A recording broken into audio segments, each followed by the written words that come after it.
Que a graça e a paz de Jesus Cristo sejam com sua vida, com sua casa, com os seus. Amém? Quase morri engasgado antes de subir agora. Se você ouviu umas tosses violentas nesse momento, foram minhas. A minha esposa, não sei se me alerta ou se profetiza, ela diz que um dia eu ainda vou embora disso.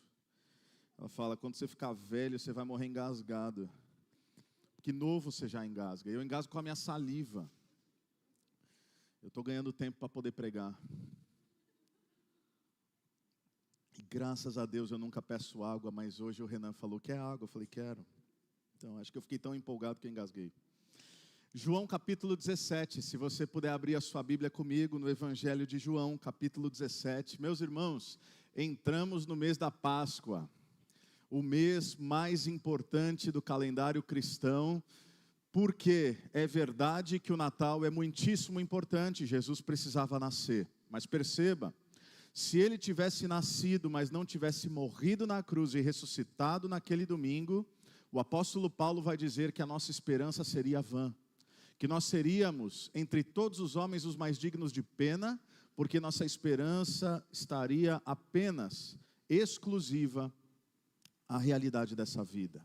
Então, assim como Cristo ressuscitou dos mortos, todos aqueles que nele estão e aqueles que nele partirem, ressuscitarão, e é isso que nós iremos celebrar esse mês. Nós continuamos no Evangelho de João e parece que vai dar certo. O que eu acho que vai dar certo? Porque eu calculei cada momento dessa mensagem, para que quando a gente estiver em João 20 bata exatamente no domingo da Páscoa. Então, eu quero te falar o seguinte, não falta mais. Sabe você que o Pedro acabou de exortar que faltou as últimas 9 semanas? Não falte mais, porque domingo que vem é domingo de Ramos, João 18. A outra sexta da paixão, nós estaremos aqui reunidos, João 19, a morte de Cristo. Domingo de Páscoa, celebração musical, casa cheia, festa da ressurreição, João 20. Então, com a graça de Deus, permitindo o Senhor, nós, a partir de agora, sem quebra, se você faltar algum domingo, você vai perder esse momento crucial das últimas horas da vida de Jesus. João capítulo 17, eu leio com você ao menos parte desse capítulo que diz assim, a partir do versículo 1, a palavra diz, depois de dizer isso, Jesus olhou para o céu e orou, Pai, chegou a hora. Glorifica o teu filho para que o teu filho te glorifique. Pois lhe deste autoridade sobre toda a humanidade para que conceda a vida eterna a todos os que lhe deste. Esta é a vida eterna, que te conheçam, o único Deus verdadeiro e a Jesus Cristo a quem enviaste. Eu te glorifiquei na terra, completando a obra que me deste para fazer, e agora, Pai, glorifica-me junto a ti, com a glória que eu tinha contigo antes que o mundo existisse. Eu revelei o teu nome àqueles que do mundo me deste, eles eram teus, tu os deste a mim, e eles têm guardado a tua palavra. Agora eles sabem que tudo que me deste vem de ti, pois eu lhes transmiti as palavras que me deste, e eles as aceitaram. Eles reconheceram de fato que vim de ti e creram que me enviaste. Eu rogo por eles. Não estou rogando pelo mundo, mas por aqueles que me deste, pois são teus. Tudo que tenho é teu, e tudo que tens é meu. E eu tenho sido glorificado por meio deles. Não ficarei mais no mundo, mas eles ainda estão no mundo e eu vou para ti. Pai Santo, protege-os em teu nome, o nome que me deste, para que sejam um, assim como somos um. Enquanto estava com eles, eu os protegi e os guardei pelo nome que me deste. Nenhum deles se perdeu, a não ser aquele que estava destinado à perdição, para que se cumprisse a Escritura. Agora vou para ti, mas digo estas coisas enquanto ainda estou no mundo, para que eles tenham a plenitude da minha alegria. Dei-lhes a tua palavra e o mundo os odiou, pois eles não são do mundo, como eu também não sou. Não rogo que os tires do mundo, mas que os protejas do maligno. Eles não são do mundo, como eu também não sou. Santifica-os na verdade. A tua palavra é a verdade. Até o versículo 16, a nossa leitura, e eu convido você a orar comigo nesse momento. Senhor, nós te pedimos que fale poderosamente aos nossos corações, que o Senhor diga as palavras eternas de uma maneira que o teu Espírito as traduza aos nossos afetos, aos nossos pensamentos. que agora, como a sua igreja, Pai, nós não queremos apenas estar diante de concepções humanas, de uma aula, de uma palestra.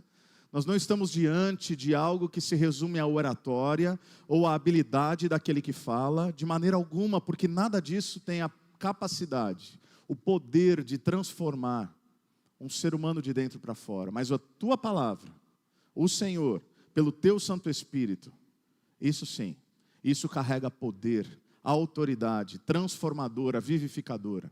Que essa palavra que é mais afiada que uma espada de 2 gumes possa penetrar-nos a alma e nos fazer enxergar coisas sobre nós mesmos que talvez nós não tenhamos visto antes de Ti. E que, desejosos em sermos discípulos maduros de Cristo, possamos dizer sim àquilo que é a Tua vontade e não àquilo que não vem de Ti. Nos instrua, nos transforme, demonstre Teu amor uma vez mais, exorte, console, anime, encoraje, porque nós sabemos que isso tudo é possível através da ministração fiel das Sagradas Escrituras. Assim nós oramos no nome de Jesus. Amém. Amém. Meus irmãos, se existe uma área das nossas vidas onde eu creio que todos nós iremos concordar que nós precisamos crescer, é a área da oração. Eu não sei como explicar de uma maneira mais simples e ainda assim mais contundente do que simplesmente afirmar que existe algo em nós que não quer que oremos. Não é fácil orar. Parece, mas não é.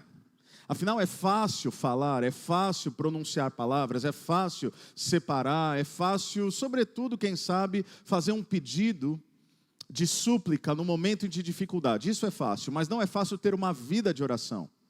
Não é fácil estar imerso na oração, não é fácil orar com intensidade, frequência, profundidade, consciência, reflexão, verdade. Não é fácil orar biblicamente, não é fácil orar pela palavra de Deus, pela vontade de Deus manifesta nas nossas vidas, não por acaso. Um dos elementos citados por apóstolo Paulo na sua carta aos Efésios, falando da batalha espiritual, é exatamente a oração. Ele vai dizer que nós precisamos nos revestir da armadura de Deus para permanecermos firmes contra as setas inflamadas do maligno. E ele vai descrever quais são esses itens, pensando em um soldado romano. Ele diz que nós precisamos do capacete da salvação, da couraça da justiça, do cinturão da verdade, do escudo da fé, do calçado do evangelho da paz, da espada do Espírito, que é a palavra, e tudo isso envolto pela oração.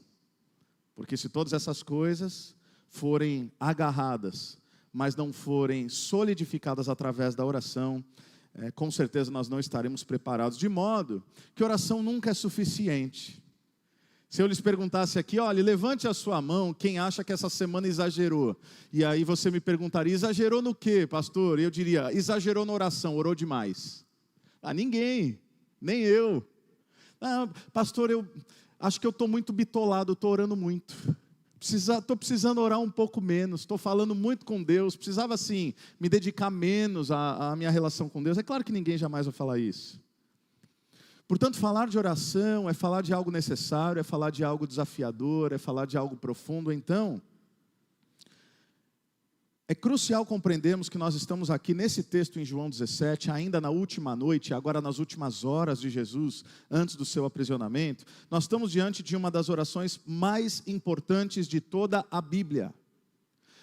Uma das orações mais significativas de toda a Bíblia, e não por acaso, a oração mais longa registrada, feita por Jesus nos Evangelhos. Isso não é pouca coisa, ainda mais sendo na sua última noite. Últimas palavras de Jesus, em certa medida, ele vai falar outras coisas, mas entenda, está entre as últimas palavras. Oração mais longa registrada. Então é um tanto óbvio imaginar que o que Jesus tem a pedir ao Pai aqui é da mais alta importância. E se eu fosse resumir essa oração de Jesus em 3 partes, eu diria que ele ora por si, ele ora pelos 12, ele ora por nós. Se eu fosse resumir ainda mais, não em 3, mas em 2 partes, eu teria que dizer algo ainda mais magnífico, porque nos primeiros 5 versículos, numa oração de 26 versículos, dividida em 26 versículos, nos primeiros 5 versículos, na sua última noite, ele ora por si. E nos outros 21 versículos, ele ora pela igreja. Eu tenho que crer, eu não preciso ser um grande teólogo, eu não preciso ser brilhante, ninguém precisa, para afirmar que o que ocupa a mente e o coração de Jesus, em grande parte, não é a preocupação consigo, mas com o seu povo. 5 versículos para ele, 21 versículos para a igreja. Então a gente precisa entender aquilo que Jesus tem a dizer. Primeiro, a sua oração por si mesmo, os primeiros 5 versículos, como nós acabamos de ler. Ele diz, depois de dizer isso, Jesus olhou para os céus e orou, Pai, chegou a hora, glorifica o teu filho. É claro que nós poderíamos gastar muito tempo apenas nesses primeiros 5 versículos, e eu poderia fazer um sermão apenas sobre esses versículos, e nós teríamos material suficiente. Mas eu gostaria de destacar pelo menos 2 coisas, 2 expressões, da qual Jesus se utiliza aqui. Primeiro está no versículo 1, Pai, chegou a hora. Eu não sei se você vai se lembrar, se você tem feito parte dessa jornada conosco desde o início do Evangelho de João, lá do ano passado. Mas no capítulo 2 de João, nós somos apresentados a uma festa, as bodas de Caná, o casamento, em um lugar extremamente simples, vulnerável, pobre, de um casal muito provavelmente pobre, afinal, acaba o suprimento primário do casamento, que naquela época era muito simbólico, era o vinho, sinônimo de alegria. E é ali em João 2 que Jesus vai realizar nesse casamento em Caná da Galileia, o seu primeiro sinal miraculoso. Você deve se lembrar disso. Por mais que você não estava aqui, talvez você já tenha ouvido falar de quando Jesus transforma água em vinho. E existe um elemento ali registrado por João, que é o diálogo entre Maria e Jesus, João 2, versículos 3 e 4, em que diz que, tendo acabado o vinho, a mãe de Jesus lhe disse, eles não têm mais vinho. E aí Jesus responde de um modo que por muito tempo me intrigou. Ele olha para Maria, parece que Maria não está pedindo nada, mas está, porque se ela não tivesse, Jesus não teria respondido do jeito que respondeu. Mas assim, se não fosse Jesus, eu ia até achar que ele foi meio mal criado com a mãe. Porque a resposta de Jesus é a seguinte, abre aspas, que temos nós em comum, mulher? Outras versões vão dizer, que tenho eu contigo, mulher? A minha hora ainda não chegou. Então, no 2º capítulo do Evangelho de João, a afirmação de Jesus é, mãe, não é hora ainda. E aí você se pergunta, não é hora do quê? Não é hora por quê? Porque logo, imediatamente após esse momento, Jesus, ele realiza o milagre. Então, será que ele estava afirmando que não era hora de realizar o milagre? Não, é claro que não era isso, senão ele não teria feito. Então, Jesus estava falando de uma outra coisa que é respondida aqui, em João 17. O que não fica muito claro no início do Evangelho, fica claro aqui na última noite de Jesus, nessa oração. Esse é o momento para o qual toda a história foi construída. Pai, chegou a hora. E aí eu sublinho a segunda afirmação para a gente entender que hora é essa. É quando ele diz, glorifica o teu filho para que o teu filho te glorifique, versículo 2. E glorifica-me junto a ti com a glória que eu tinha contigo antes que o mundo existisse, versículo 5. Chegou a hora do quê? Do filho ser glorificado, de que maneira? O que é essa glória a qual Jesus intercede ao Pai? Qual é essa glória que Jesus pede? Me glorifica porque eu tenho te glorificado. Me glorifica com a glória eterna. Me glorifica de uma maneira que eu já experimentava antes desse momento aqui em carne. Bom, Jesus não estava pedindo para ser glorificado como nós imaginaríamos humanamente, aquilo que é conhecido por glória. Jesus não está falando de uma glória, uma honra, uma validação a partir da lógica humana, no que diz respeito aos aplausos humanos, daquele que sai retumbante e vitorioso, ao menos como nós imaginaríamos. Não, glorifica teu filho aqui, tem uma densidade inimaginável para nós. Porque o que Jesus está pedindo é, Pai, me conduza, me leve pela mão, me carregue soberanamente para o cumprimento de toda a história. Em outras palavras, o que Jesus está dizendo, quando ele fala me glorifica, é me leve para a cruz. Chegou a hora, Pai, chegou a hora do Senhor me glorificar. E como é que eu serei glorificado? Sendo entregue como cordeiro no lugar de sacrifício, porque quando eu assim o fizer, a minha missão será completa. o meu povo será salvo, o teu nome será engrandecido. Quantos de nós seríamos capazes de fazer uma oração minimamente parecida? Deus, glorifique o seu Filho, permitindo que eu tenha o privilégio de sofrer pelo teu nome. É claro, a dimensão da atuação de Cristo é única. Só Ele poderia se entregar em sacrifício, só Ele poderia perdoar os pecados, só Ele poderia ser esse cordeiro pascal que de fato seria martirizado na Páscoa, mas Ele diz, chegou a hora da história encontrar a sua intersecção, o seu cumprimento. É para isso, Pai, que nós sonhamos e planejamos por toda a eternidade. E aí? Eu sei, eu estou sendo repetitivo agora, mas próximo da sua partida, sabendo que a hora havia chegado, sabendo que a glória era entregar-se em sacrifício, o que é que Jesus faz? Ele ora por nós. Ele ora pela igreja. E eu gosto particularmente da leitura e da abordagem do reverendo Tim Keller sobre esse texto, quando ele afirma que a partir da oração de Jesus, tal como vista nos versículos 6 até 26, ele diz que a igreja, a partir dessas palavras, ela é crucial, ela é contracultural e ela é inexplicavelmente atraente. E no fim eu vou adicionar um termo meu próprio. Mas o Keller vai dizer que Jesus está mostrando para nós que a igreja é crucial, ela é contracultural, ela é inexplicavelmente atraente. Olha comigo o versículo 6. Jesus ora aqui pelos 12, mas lembre-se, ele está orando pela igreja como um todo. Eu revelei o teu nome àqueles que do mundo me deste, eles eram teus, tu os deste a mim, e eles têm guardado a tua palavra. Mas o versículo 18 também vai dizer, assim como me enviaste ao mundo, eu os enviei ao mundo. A igreja é crucial. Deixa eu colocar em termos mais objetivos. Não existe plano B.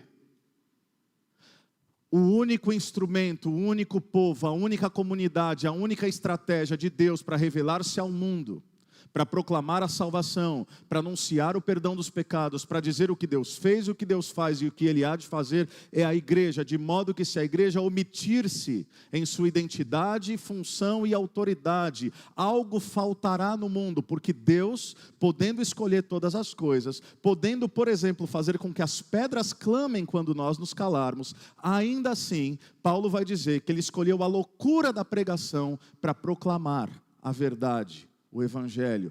A bola está com a gente. Repito, porque eu não quero que você perca isso de vista. Algumas das últimas palavras de Jesus, última noite de Jesus, angústia de Jesus, oração de Jesus. Ele está pensando no quê? Na igreja. Eu estava lendo alguns dados, e eu leio aqui parte de uma reportagem, que diz o seguinte, abre aspas. Uma pesquisa recente divulgada pela Missão CEPAL, que o nosso irmão Cassiano Luz faz parte, traçou o perfil dos chamados desigrejados no Brasil. Termo que designa evangélicos que atualmente não frequentam uma igreja. E olha que interessante. Dentro da população evangélica do país, 6,9% não estão associados a nenhuma congregação. Então, você sabe o que a gente está falando de desigrejados. É gente que diz, não, eu sigo a Deus, eu só não acredito mais na igreja. É isso, tá? 6,9% da população evangélica se diz desigrejada. No estado de São Paulo, esse número é ainda maior, alcançando 14,2%. Segundo o levantamento do Datafolha, a maior parte dos cristãos que não pertencem a uma denominação formal são homens, 10,7%, enquanto 5,8% das mulheres se enquadram nessa categoria. Quanto à faixa etária, preste atenção porque isso é elucidador, quanto à faixa etária, os jovens entre 16 e 34 anos compõem a maior parte, ou seja, as novas gerações estão se desencantando com a igreja. Isso é um sinal para nós. Quem é pai, quem é mãe, nós estamos falando do futuro dos nossos filhos. Essa é a pior taxa, é a taxa do desencanto. Especificamente, 12,5% tem entre 16 e 24 anos, 12,1% são jovens adultos entre 25 e 34. A geração de 35 a 44 aparece em seguida, com 5,7. A faixa etária entre 45 e 59 é a que menos se afasta da igreja. Alguém tem 45 a 59 aqui? Estatisticamente você está mais seguro, parabéns. Você não largou agora, provavelmente você não vai largar mais, graças a Deus por isso. E enquanto 5% das pessoas com mais de 60 anos também se identificam como desigrejados. Por que eu li tudo isso?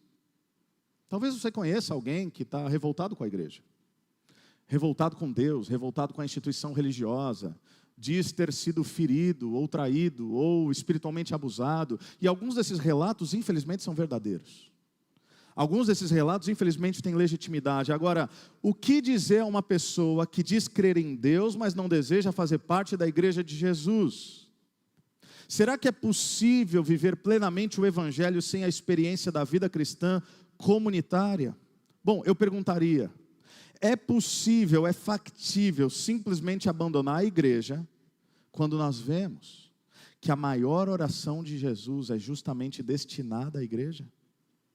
Eu me pergunto se, em essência, a grande tarefa de Jesus, claro, para além do perdão dos pecados, foi criar uma comunidade de pessoas que o representasse ao mundo, à igreja. Será que é possível abandonar a igreja?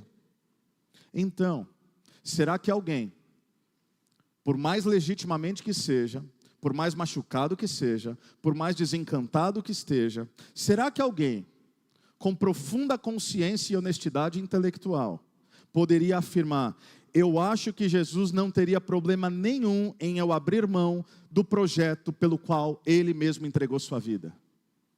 Você sabe a resposta. É impossível, meus irmãos, afirmarmos que seguimos verdadeiramente a Jesus sem estarmos profundamente envolvidos com a igreja de Jesus. É impossível. É impossível dizer eu amo Jesus, eu não amo o povo dele. É impossível dizer que Deus é meu pai quando eu odeio meus irmãos. É impossível e é arrogante afirmar que igreja não presta. Bom, talvez você tenha tido uma experiência ruim, eu entendo, eu valido, eu compadeço, eu me solidarizo. Procure uma igreja saudável. Sou suspeito para dizer, mas obviamente se você está aqui, você encontrou. Graças a Deus, uma igreja bíblica, uma igreja íntegra, uma igreja saudável. Como assim nenhuma igreja presta? É muita petulância. Como assim não tem nenhum lugar que seja bom o suficiente para mim? Será que pessoas assim já pararam para se perguntar que talvez o problema não seja o mundo, mas o problema seja eles? E será que não caberia um pouco de humildade em compreender que esse povo, ele incluso, é o povo pelo qual Cristo entregou sua vida e orou na última noite? Portanto, a primeira afirmação é: sim, a igreja de Jesus é crucial. Não, Deus não tem um plano B. Chegaremos todos lá, com as nossas dificuldades, com as nossas falhas, com as nossas limitações, com os nossos pecados e tropeços que precisamos nos arrepender e abandonar, e voltamos para o caminho, com os nossos deslizes, com as nossas tentações, com tudo isso, mas não mais com a mácula do pecado, mas lavados pelo sangue precioso do Cordeiro. Porque quando Deus olha para mim e para você, se você está em Cristo, Ele já não vê aquilo que éramos, e mesmo aquilo que somos nas nossas debilidades. Quando Ele olha para mim e para você, Ele enxerga Cristo. Amém, meus irmãos? É isso que a palavra afirma. Efésios capítulo 1, nós fomos assentados, Ele nos vê assentados em lugares celestiais, em Cristo Jesus. Então a igreja é crucial. Deus não tem plano B, é por isso que Jesus está orando pela igreja. Em segundo lugar, a igreja é contracultural. Olha comigo o versículo 9. Eu rogo por eles, não estou rogando pelo mundo, mas por aqueles que me deste, pois são teus. E se você avança comigo um pouquinho até o versículo 14 e 15. Dei-lhes a tua palavra e o mundo os odiou, pois eles não são do mundo, como eu também não sou. Não rogo que os tires do mundo, mas que os protejas do maligno. E 16. Eles não são do mundo, como eu também não sou, santifica-os na verdade, a tua palavra é a verdade. Você sabia que um dos maiores argumentos do Novo Testamento sobre a igreja é que nós somos um jeito diferente de ser humano? Por mais estranho que isso humanamente possa parecer. Você se lembra, por exemplo, quando em João, esse mesmo evangelho que temos estudado há mais de um ano, no capítulo de número 3, se encontrando com um religioso fariseu por nome de Nicodemos, Jesus disse: Nicodemos, é necessário nascer de novo. Nicodemos, o jeito que você aprendeu a ser gente, não é o jeito que vai te levar ao reino dos céus. Nicodemos, se você não morrer para si mesmo e nascer novamente no Espírito, nascer de novo, e aí isso dá uma bugada na mente de Nicodemos, porque ele fala assim, não, peraí, como eu sendo velho vou voltar para o ventre da minha mãe? Jesus fala, Nicodemos, você é mestre em Israel, não entende essas coisas. Você não entendeu o básico, Nicodemos. Eu não estou falando de um nascimento do ventre, eu estou falando de um nascimento do Espírito, eu estou falando de ter uma experiência em novidade de vida com o Deus da eternidade, que agora lhe concede uma experiência que se dá não mais pela carne, mas agora você é literalmente vivificado. O apóstolo Paulo, por exemplo, ele vai declarar naquele texto tão conhecido, que somos nova criatura em Cristo Jesus. As coisas velhas se passaram, quem sabe, eis que tudo se fez novo. Nós somos um novo tipo de gente, uma nova humanidade, um novo tipo de ser humano, que agora não caminha mais a partir dos seus méritos e competências, mas pelos méritos daquele que venceu a morte e o inferno, Cristo Jesus. Pedro vai declarar na sua carta, capítulo 2, que nós somos uma nação santa, isto é, um povo separado. E isso nos coloca diante de um desafio que eu chamaria de dilema missiológico. Papo de teólogo, papo de missiólogo, mas papo de igreja. Por quê? Porque alguns cristãos, sabendo dessa realidade, com a melhor das intenções, diz, bom, então o mundo jaz do maligno, o mundo é mau, o mundo é caído, a gente vai ficar aqui reunido, fazendo culto e deixa o mundo lá. Você já deve ter entendido que essa não é a resposta. Outras pessoas, quem sabe com a melhor das intenções, falam, não, vamos lá e vamos se envolver e vamos fazer, e quem sabe com uma boa intenção, mas pouca dose de sabedoria e discernimento práticos, ao se envolverem e dizer, não, eu não sou careta, eu sou cristão, mas eu sou igual a todo mundo, e eu posso fazer o que todo mundo faz, e frequentar o lugar que todo mundo frequenta, e ter a amizade que todo mundo tem, e aí perde o senso comum daquilo que eu chamaria de um senso comum do Evangelho e se permite ser afetado pelo mundo. Então perceba, a resposta não é isolacionismo, a resposta não é cooptação. Afinal, foi exatamente isso que o apóstolo Paulo aos Romanos capítulo 12 nos alertou.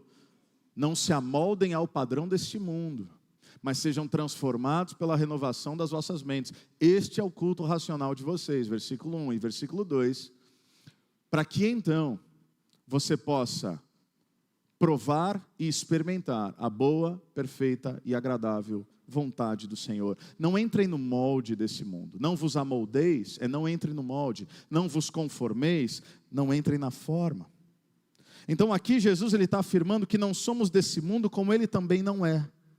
E ele intercede, portanto, para que vivamos esse paradoxo daquilo que alguns chamaram de uma presença fiel em meio ao mundo caído. Ou seja, se nós compreendermos isso, a partir da oração de Jesus, nós nem seremos moldados por esse mundo e nem o abandonaremos à sua própria sorte. Ou seja, nós estaremos profundamente engajados nas dores desse mundo, mas nós não seremos influenciados por ele, mas nos tornaremos uma presença fiel em meio ao caos. Agora eu posso me relacionar com os meus amigos não cristãos e devo. Agora eu devo dialogar com aqueles que não conhecem a Cristo, não com o medo de ser por eles influenciados. Meu irmão, não tem a mínima chance. Tem a mínima chance. Quem está consciente da sua identidade em Jesus Cristo não tem a mínima chance. É como Jesus, que lidando, por exemplo, e eu faço uso aqui de uma ilustração, lidando com leprosos, onde todo mundo está dizendo não toca porque vai se contaminar, Jesus é capaz de tocar o doente, tocar o leproso, abraçá-lo, e não apenas não ser contaminado por sua lepra, mas trazer cura àquele que outrora era doente.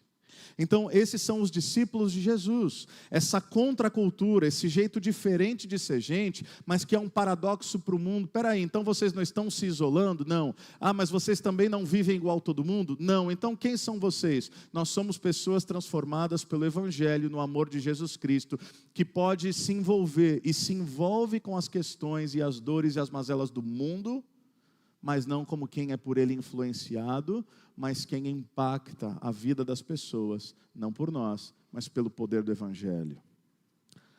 Agora, há uma outra coisa que Jesus está dizendo aqui no versículo 9, que eu li para vocês, é que nós não somos de nós mesmos. E essa é uma verdade também contracultural. Porque é exatamente o oposto, meus irmãos, do pensamento ocidental contemporâneo. Em certa medida, essa sempre foi uma angústia humana, e no tempo de Jesus isso não era uma negação da verdade, embora em sociedades tradicionais existe um senso comunitário um pouco maior. A nossa sociedade atual, contemporânea, é muito mais individualista, egoísta. Então, o quanto essa afirmação e esse pedido de Jesus é verdadeiro para nós, porque nos dias de hoje as pessoas dizem, eu faço o que eu quero. Eu sou dono do meu próprio nariz. Talvez eu vou usar uma frase que vai chocar alguns e tornar alguns desconfortável. Um dos motes da sociedade contemporânea é meu corpo, minhas regras. Mesmo que isso signifique matar um outro ser humano dentro daquele que deveria ser o lugar mais sagrado, que é um ventre materno. Não, você não tem esse direito. Se você é cristão ou cristã, não, você não tem esse direito. Ah, mas a gente discute o mas em outro momento. A gente parte do básico. Não, você não tem esse direito. É assassinato e é pecado. Mas, para a sociedade contemporânea, é virtude. É planejamento familiar. Olha que expressão tão mais adequada e palatável. Não, não, não. É planejamento familiar, é questão de saúde pública, não é assassinato. É pecado. É o que é. Mas esse mote de eu faço o que eu quero e não importam as consequências, perceba, esse grito por autonomia não é novo. Ele ecoa desde o jardim. Desde quando os nossos primeiros pais tomaram aquele fruto, comeram aquele fruto e ao fazê-lo disseram, nós vamos decidir o bem e o mal, nós vamos decidir o que é certo e o que é errado. Não importa o que Deus disse, não importa que Ele falou que vai gerar morte, não importa que Ele disse que nós vamos romper com Ele, eu preciso autodeterminar os destinos da minha vida. E Jesus diz, não, você não pertence a si mesmo. Você pertence a Deus. Isso não é uma prisão, essa é a verdadeira liberdade. Porque essa falsa liberdade, essa ilusão de pensar que podemos fazer absolutamente todas as coisas, é a maior de todas as prisões, porque nós não estaremos livres, nós estaremos presos aos nossos próprios apetites, aos nossos desejos, aos nossos vícios, às nossas volições, à nossa carne, ao nosso pecado. Abandone um ser humano à sua própria sorte e diga, faça o que vier na telha, e você vai ver se é possível lidarmos com uma sociedade minimamente aceitável. Você sabe a resposta, vira bicho. Um ser humano sem Deus, que faz o que dá na telha, que não tem limites para absolutamente nada, que vive todos os prazeres, que passa por todas as camas, que vai por todos os braços e abraços, que vai por todos os lugares, que passa a perna em quem tiver que passar a perna, porque afinal os fins justificam os meios, que, enfim, não é sustentável. Então, a palavra de Deus vai nos mostrar um terceiro ponto na oração de Jesus. Olha comigo o que Jesus diz no versículo 10. Tudo o que tenho é teu, e tudo o que tens é meu, e eu tenho sido glorificado por meio deles. Claro, ele está falando dos 12, mas isso é abrangente. Terceiro ponto, a igreja é inexplicavelmente atraente, porque eu acabei de tocar em um ponto sensível da humanidade. Eu acabei de tocar no nosso ídolo maior, que é a autonomia. Eu tenho lido e refletido, e eu não tenho tempo para elaborar isso agora, quem sabe eu faço até uma série sobre isso, em algum momento. Mas é interessante como os ídolos vão mudando, e até pouco tempo, a nossa sociedade, aqui, Brasil, mundo, sociedade ocidental, falava-se muito de experiência. Já parou para pensar a experiência? Bom, aqui agora eu vou tocar em outro ídolo, então se tem gente que me odiou de um lado, vai ter gente que vai me odiar do outro. Não sei se você sabe, mas sociologicamente falando, entra lá nas suas trends, nas suas redes sociais, nós mudamos do commodity da experiência, onde tudo é gourmetizado, entende do que eu estou falando? Então assim, eu sou da época que o dogão completo era R$1,50, mas o hot dog gourmet é R$28. O que aconteceu? Não é o hot dog, é a experiência. Você sabe do que eu estou falando, mas, olha que interessante, e eu preciso elaborar melhor essa tese. Nós estamos migrando da experiência, da idolatria da experiência, que é uma idolatria do eu em certa medida, mas com aquilo que está do lado de fora, para uma idolatria muito mais sutil, a idolatria do bem-estar. Você já viu, de repente, para quem usa rede social, nossa, o que aconteceu que agora todo mundo faz corrida, que agora todo mundo é geração saúde? Já leu esse tipo de coisa? Não é simples, não é por acaso. Interessante como algumas coisas, como autocuidado, que são legítimas, algumas coisas como cuidar da saúde, que é legítimo, algumas coisas como adotar algumas práticas e talvez não outras. Não sei se você sabe, beber e fumar virou coisa de velho, os jovens não estão mais bebendo e fumando tanto assim.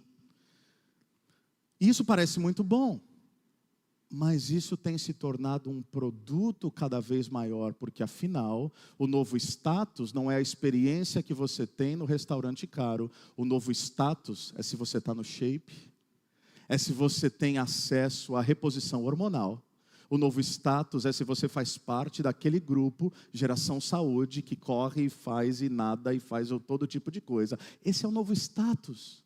Ok, eu não tenho tempo para falar sobre isso, fecha parênteses. A igreja é inexplicavelmente atraente. Só queria botar uma pulga atrás da tua orelha. E o Martin Lloyd-Jones vai colocar... Deixa eu voltar para isso. Eu queria muito falar sobre isso, mas eu não vou me prolongar. Nem todo mundo tem a commodity do tempo. Eu tenho tempo livre. Eu tenho várias coisas para fazer. Isso é status hoje. Você não tinha pensado sobre isso? Pensa, depois a gente conversa melhor. Voltando para o texto. O Martin Lloyd-Jones, ele vai dizer o seguinte: aqui, Jesus relembra os seus seguidores da sua função e do seu propósito nesse mundo. Essa é uma das declarações mais incríveis. O nosso trabalho é manifestar ao mundo a glória e o poder do nosso Senhor Jesus Cristo. Para isso, não basta ser uma boa pessoa. Você não irá demonstrar a beleza e a glória de Jesus ao mundo apenas sendo uma boa pessoa moralmente admirável. Deve haver algo inexplicável sobre você. O que Lloyd-Jones está falando a partir da oração de Jesus? É que o povo de Deus, ele tem uma diferença que não pode ser explicada humanamente. O povo de Deus deve viver de tal maneira, a partir de ser crucial, a partir de ser contracultural, agora ele deve ser inexplicavelmente atraente. Diego, será que dá para dar um exemplo do que você está falando? Claro, livro de Atos dos Apóstolos. Em uma comunidade promíscua, o povo de Deus era casto, parecia careta. Em uma comunidade pautada no ódio, o povo de Deus era generoso porque eles cuidavam uns dos outros, parecia um desperdício de recursos.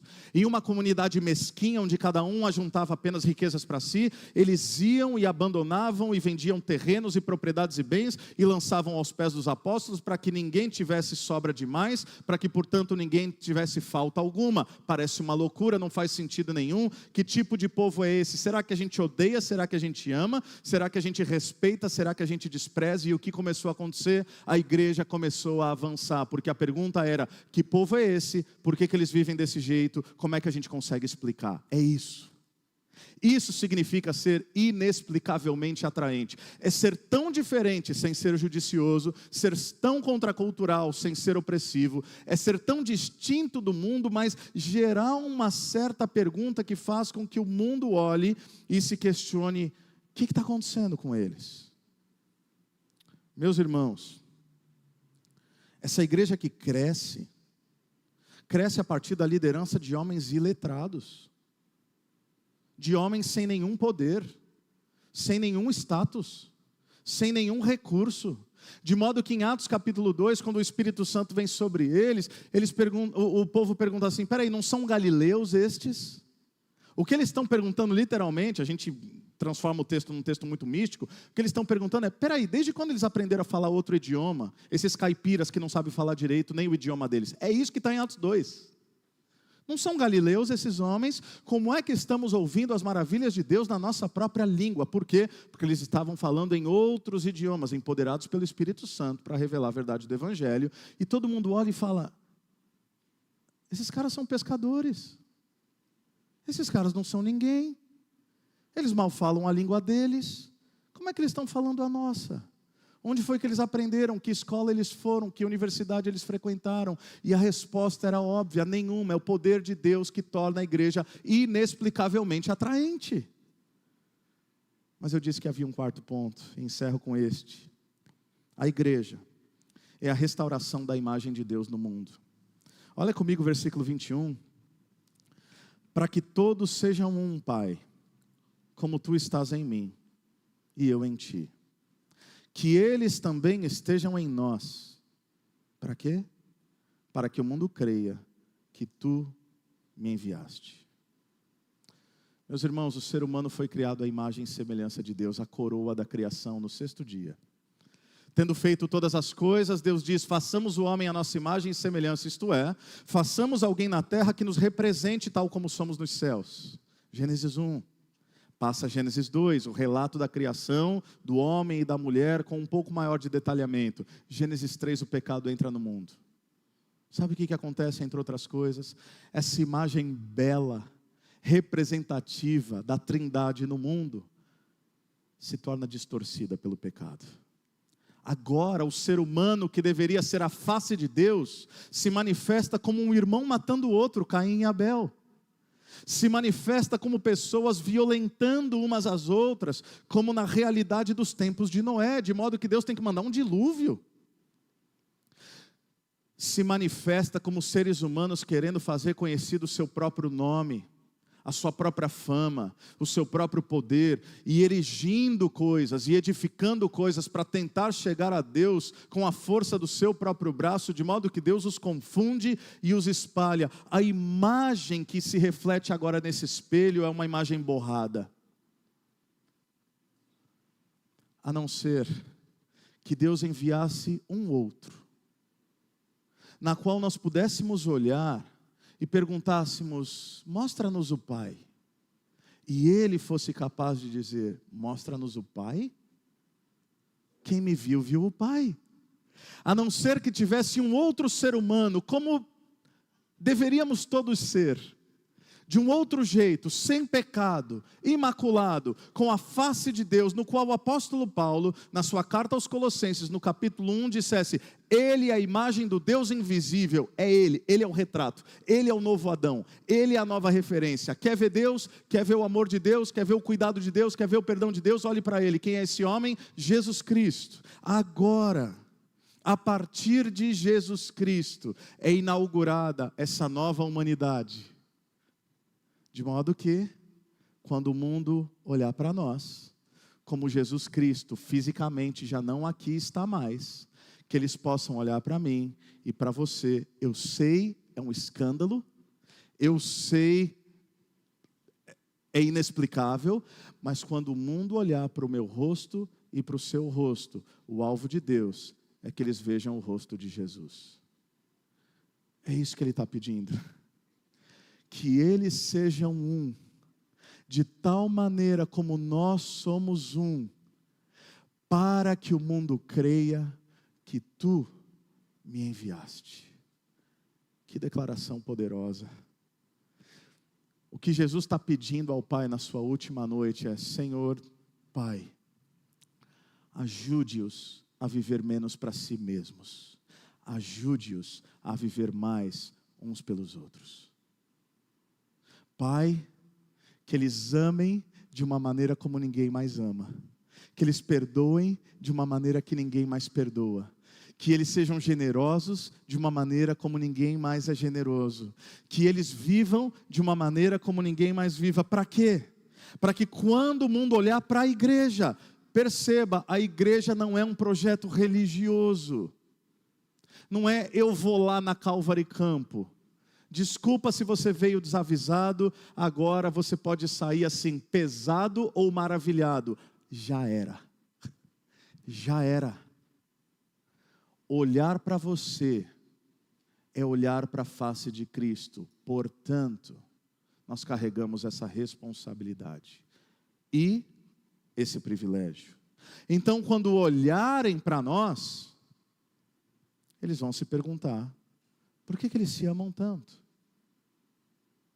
Por que eles servem essa turma aí com roupa de voluntário, domingo após domingo, dedicando do seu tempo e do seu esforço, se poderiam estar em casa? Por que eles investem seus próprios recursos nessa igreja, e eles investem seus próprios recursos financeiros uns nos outros? Por que eles levantam frentes de atuação para lidar com os déficits e com as dificuldades daqueles que precisam momentaneamente de uma realidade? Por que eles dão de si? Que povo é esse? Por que eles vivem assim? Não é incrível considerar, mais uma vez e pela última vez, que na noite em que Jesus teria sido traído e preso, nas suas últimas horas, antes de ser crucificado, podendo fazer qualquer coisa e pensar sobre qualquer assunto. Não sei como você se sente, eu sei como eu me sinto. Diante do fato de que Jesus, naquela noite, orou por você. Eu vou falar de novo. Na noite em que ele foi traído, na noite em que ele seria preso, horas antes dele ser crucificado, Jesus pensou em você, Jesus orou por você e Jesus clamou pelo milagre de tornar você e eu alguém mais parecido com ele. Isso é um escândalo. Esse é o tamanho do amor do nosso Salvador. Você estava na mente de Jesus na última noite dele na terra. Se isso não nos constrange, eu não sei mais o que fará.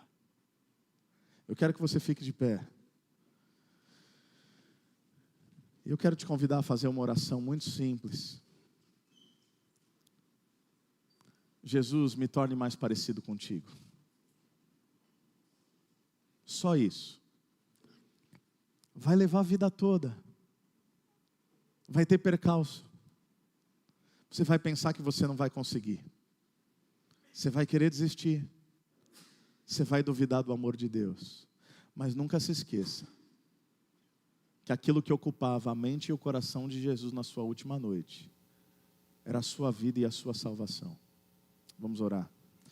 Deus, nós te louvamos pela tua bondade, graça e misericórdia. E portanto fazemos essa simples, ousada, corajosa e perigosa oração. Nos torne mais parecidos contigo. Que assim como olhar para ti é ver a Deus, Pai, que olhar para nós, não apenas enquanto indivíduos, mas enquanto povo, seja olhar para a tua face, a face de Cristo. Nós não sabemos muito como. Nós podemos ter na mente aqui alguns pensamentos como, meu Deus, eu não sei nem por onde eu começo. Tudo bem. É o teu Espírito que faz e cabe a nós apenas o desejo e a obediência, a disposição em dizer sim. Não apenas aquilo que nós podemos e iremos fazer, mas a dizer sim para a nossa real identidade. Nos torne aquilo que o Senhor desejou que fôssemos, na plenitude da vivência do Evangelho, para que o mundo creia que foi o Senhor que nos enviou. Assim nós oramos no nome santo de Jesus. Amém. Amém.